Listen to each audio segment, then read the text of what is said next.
बाबा बैद्यनाथ जी के धाम में कौन कौन गया है? बाबा धाम हाथ उठाओ जरा। बाबा धाम झारखंड की पवित्र भूमि पर कावड़ चढ़ाने कभी गए हो? सुल्तानपुर से कावड़ लेकर?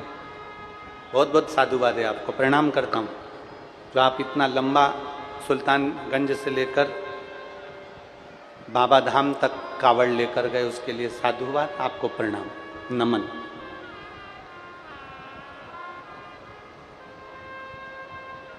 हम आपसे पूछें, बिल्कुल सरलता में बोलिएगा, चाहे तुमने सीहोर की कांवड़ भरी हो, चाहे तुमने बाबा धाम की कांवड़ भरी हो, कांवड़ भरने के लिए जब जाते हो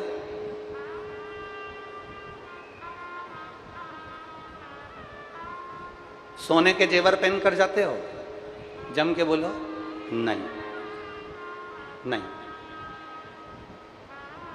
चुन्नी ब्रेस पहन के जाते हो?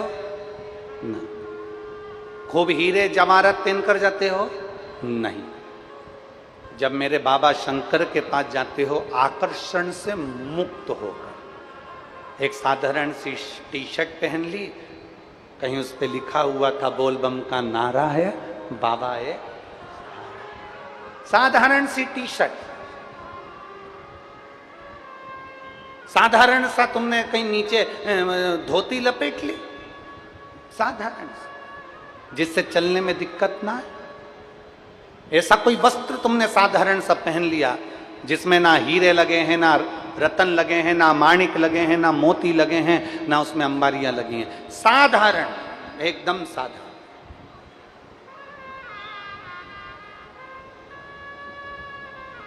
साधारण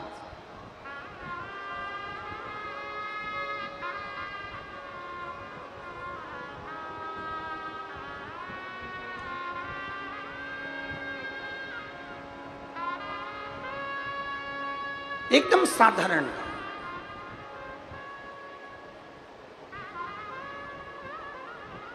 एकदम सहज, उसमें कोई आकर्षण नहीं, कोई आकर्षण, बिना आकर्षण, बिना।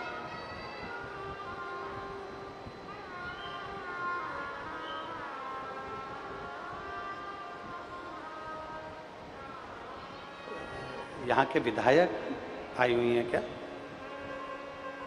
विधायक आई हैं, मैं मंच पर उनको आमंत्रित करता हूँ व्यासपीठ का पूजन करने के लिए, पधारे।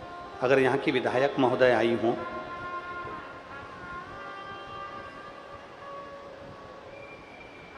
बिना आकर्षण के नहीं आई? अच्छा ठीक है, ठीक ठीक। बिना आकर्षण के मेरे शिव को रिझाने के लिए आप और हम कांवड़ लेकर जाते हैं, बिना आकर्षण के, जिसमें हमारा कोई आकर्षण नहीं है।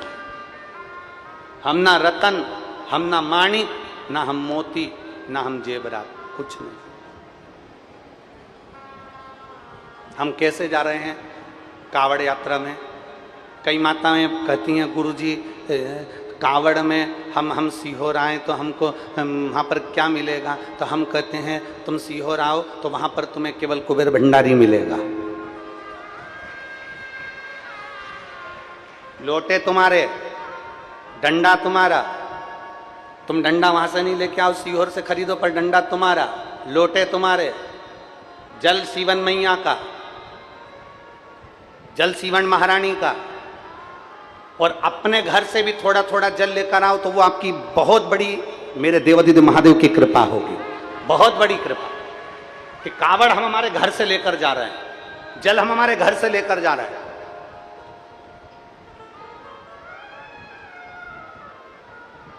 और 17 तारीख शनिवार अगस्त के महीने में प्रदोष के दिन सुबह 9 बजे, 8-9 बजे सुबह प्रयास करेंगे कि 8 से 8:30 के बीच में, 9 बजे के बीच में जब ट्रेनें पूरी पहुंच जाती हैं तब कावड़ प्रारंभ हो जाए, और बाबा का नाम लेते लेते आप और हम सब पैदल चलते चलते चलते चलते कुबेरेश्वर बाबा के उस धाम में पहुंचकर कंकर शंकर की शिला पर अपना जल समर्पित करें। आकर्षण से भगवान नहीं रीझेगा, जो कावड़ भरने वाले हैं वो ध्यान रखना, और शिव महापुराण की कथा में आने वालों से भी निवेदन करेंगे, सोने का आभूषण पहनकर कभी कथा में मत जाओ। शिव महापुराण की कथा में आना या सीहोर कुबेरेश्वर धाम जाना, आपके सोने के आभूषण पहनकर मत आओ, सोने का मंगलसूत्र पहनकर मत आओ, सोने के सामान लेकर मत आओ, ज्यादा धन दौलत संपदा लेकर मत आओ, ढेर सारा पैसा लेकर सीहोर मत आओ, ढेर सारा पैसा लेकर कथा में मत जाओ, ढेर सारा धन लेकर भगवान के दरवाजे पर नहीं जाना। अपने को तो उल्टा कुबेर भंडारी से मांगने के लिए जाना है कि तुम हमारी झोली भर देना, इतनी कृपा कर देना। बिना आकर्षण के, दिखावे के नहीं आना, हमें बिना दिखावे के जाना है। शिव महापुराण की कथा कहती है आकर्षण से शिव नहीं मिलते, शिव मिलते हैं तुम्हारे समर्पण से।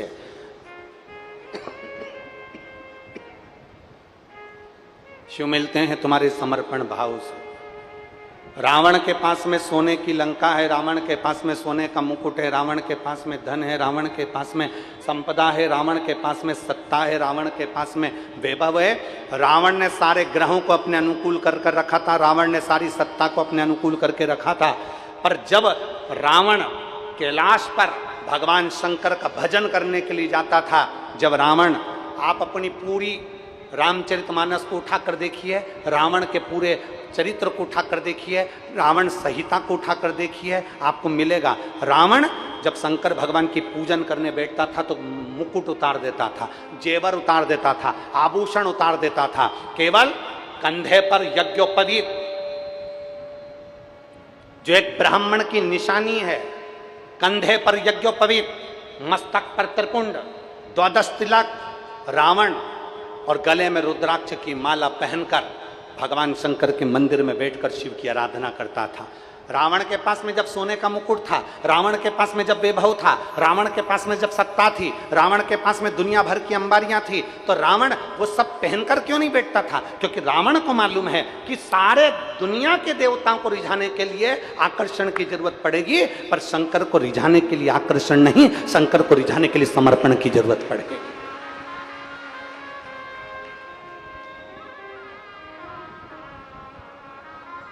किसी दूसरे को रिझाना हो ना तो आकर्षण दिखाओ, पर भगवान देवाधिदेव महादेव को रिझाना है तो उसमें आकर्षण नहीं, समर्पण दिखाओ। तुम्हारा समर्पण कितना है?